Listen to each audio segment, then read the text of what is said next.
issues have been raised regarding the alleged plan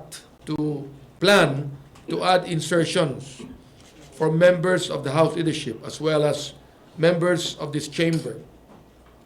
The operative words here are allege and plan. Our counterparts have already gone on record to state that no such insertions were made, with deputy speakers themselves categorically denying the same. Malinaw po sa amin na naging desisyon ng Korte Suprema sa Belica versus Ochoa. And we in the minority will work to ensure that our budget is pork-free and consistent with the ruling of the Supreme Court.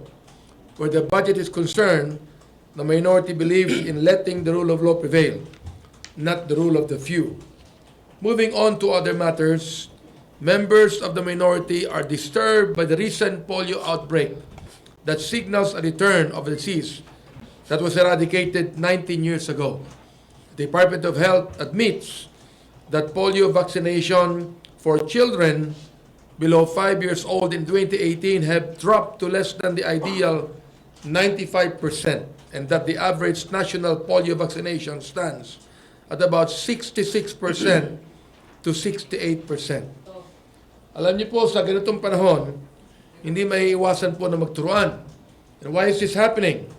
Whose fault is this? The time will come to sit down and really study how polio made a comeback. But at this point, our focus should be on taking steps to contain the disease.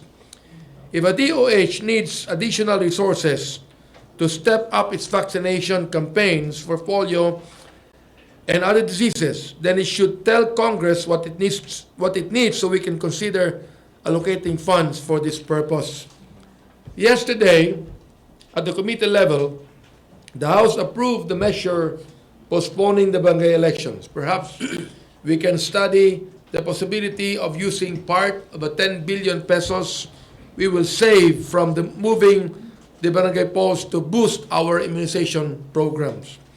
The polio outbreak is not the only troubling development affecting our people. The biggest spike in fuel prices was implemented yesterday, with gasoline prices up by 2.35 pesos per liter, diesel prices raised by 1.80 pesos per liter, and kerosene prices up by 1 peso and 75 centavo per liter. Oil companies point to the attacks on Saudi Aramco oil facilities as a rationale for the increases.